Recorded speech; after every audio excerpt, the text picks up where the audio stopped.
Today we are discussing definitions of heat capacity and specific heat capacity.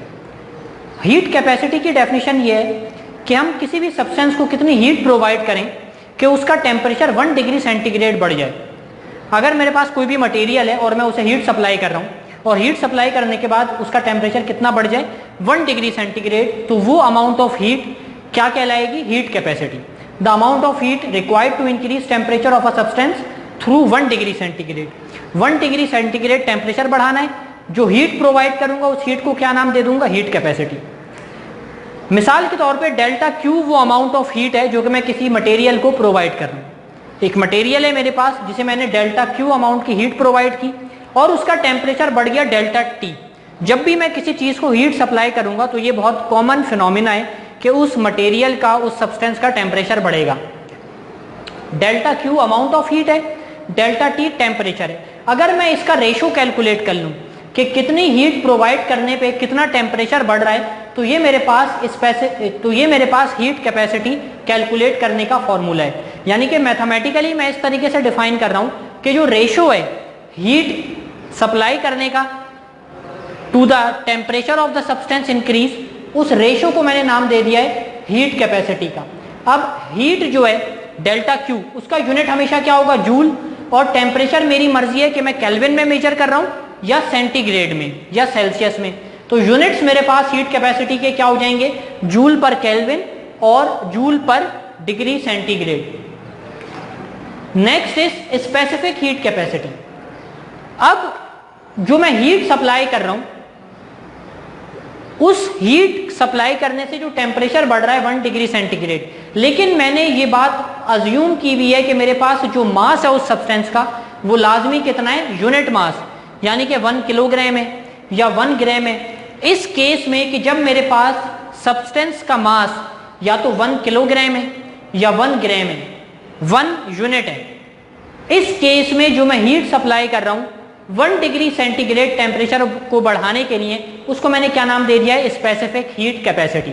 जब भी मैं मास की बात कर रहा हूं कि 1 किलोग्राम, 1 ग्राम या 1 यूनिट मास सब्सटेंस को हीट प्रोवाइड करूं और उसका टेम्परेचर 1 डिग्री सेंटीग्रेड बढ़ जाए, तो उसको मैं क्या नाम दूंगा? Specific heat capacity.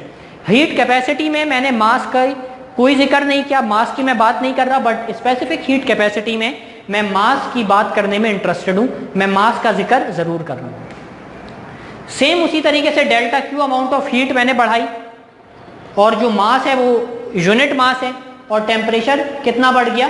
Delta T. एक बहुत कॉमन ऑब्जर्वेशन है कि जितना ज्यादा मेरे पास मास होगा उतना ज्यादा मुझे हीट प्रोवाइड करनी है। एक छोटे बर्तन में पानी है और एक बड़े बर्तन में पानी है, तो जो कम बर्तन में पानी है जिसका मास कम है उसके लिए मुझे हीट भी क्या देनी होगी? कम देनी होगी। लेकिन अगर मेरे पास मास ज्यादा है, एक बड़े बर्तन में पानी है, तो मुझे हीट भी ज्यादा देनी होगी। So mass is directly proportional to the amount of heat. If mass increases, delta Q increases. If mass decreases, delta Q decreases. So it is a directly proportional relation. Next is the relation between delta Q and delta T is directly proportional. अगर मुझे ज्यादा temperature बढ़ाना है तो मुझे ज्यादा heat provide करनी है। यानी कि मैं अगर पानी को ज्यादा गर्म करना चाहता हूं तो मैं उसे ज्यादा देर तक चूल्हे पे रखूंगा, ज्यादा हीट प्रोवाइड करूंगा। अगर मैं पानी को कम गर्म करना चाहता हूं तो मैं कम हीट प्रोवाइड करूंगा, कम देर उसे चूल्हे पे रखूंगा। So delta T, the temperature of the substance is also directly proportional to the amount of heat. If I want to increase temperature more, I will provide heat more. If I want to provide heat less, the temperature of the substance will decrease, will not increase much. Combining both the relations, delta Q is directly proportional to M and delta T. I combine both the relations. Proportionality का symbol हट जाएगा, एक constant आ जाएगा which is C.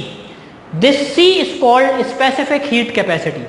Capital C is heat capacity and this small c is specific heat capacity. और specific heat capacity का unit क्या हो जाएगा? जूल पर किलोग्राम केल्विन और जूल पर kilogram degree centigrade. So simply these are the definition of heat capacity and specific heat capacity. बाद में मैं न्यूमेरिकल कैलकुलेशंस में हीट कैपेसिटी या स्पेसिफिक हीट कैपेसिटी को किस तरीके से कैलकुलेट करते हैं, उन कैलकुलेशंस में इन फॉर्मूलाज को यूज करूंगा. ओके.